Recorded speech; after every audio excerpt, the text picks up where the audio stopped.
பெண்கள் குறித்து சர்ச்சைக்குரிய வகையில் பேசிய அமைச்சர் பொன்முடியை கண்டித்து அதிமுக மகளிர் அணி சார்பில் போராட்டமானது நடைபெற்று வருகிறது. வேலூர், சேலத்தில் அதிமுக சார்பில் நடைபெற்று வரக்கூடிய போராட்டத்தை நாம் பார்த்து கொண்டிருக்கிறோம். இது குறித்தான கூடுதல் தகவல்களை தருவதற்காக நமது செய்தியாளர் பாபு இணைப்பில் இருக்கிறார். பாபு வணக்கம், உங்க விரிவான தகவல்களை சொல்லுங்க.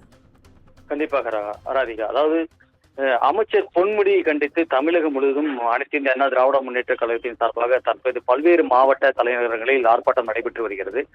இந்நிலையில் சேலம் மாவட்டம் ஆத்தூர், அதாவது நகராட்சி அலுவலகம் முன்பு சேலம் புறநகர் மாவட்ட செயலாளர் இளங்கோவன் தலைமையில் மற்றும் மகளிர் அணி சார்பில் லலிதா சரவணன் அவர்கள் வரவேற்புரையாற்றினர். சிறப்பு அழைப்பாளராக நடிகையும் அதிமுக கொள்கை பரப்பு துணை செயலாளருமான கௌதமி பங்கேற்று கண்டன ஆர்ப்பாட்டம் தற்போது நடைபெற்று வருகிறது. இந்த கண்டன ஆர்ப்பாட்டத்திற்கு 1000க்கும் மேற்பட்ட மகளிர், அதாவது ஆத்தூர் மற்றும் வாழப்பாடி, மேட்டூர், வாமுடி உள்ளிட்ட பல்வேறு பகுதிகளிலிருந்து பெண்கள் கலந்து கொண்டனர். முன்னதாக பெண்கள் அனைவரும் இணைந்து கண்டன கோஷங்கள், அதாவது பொன்முடி அவர்கள் பதவி விலக வேண்டும் என கண்டன கோஷங்கள் நிகழ்த்தினார்கள்.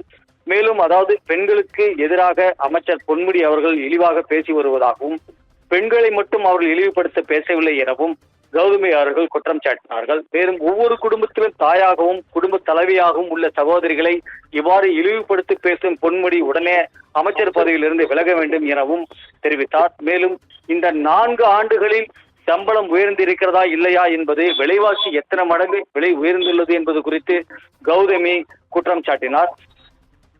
அதாவது ஆண்களும் இளைஞர்களும் மாணவ மாணவிகளும் முதியோர்களும் எல்லாருக்கும் ஏற்றவாறு இந்த ஆட்சி அமையவில்லை எனவும் மக்களுக்கான விரோத ஆட்சியாகவும் செயல்பட்டு வருவதாகவும் கௌதமி குற்றம் சாட்டினார்.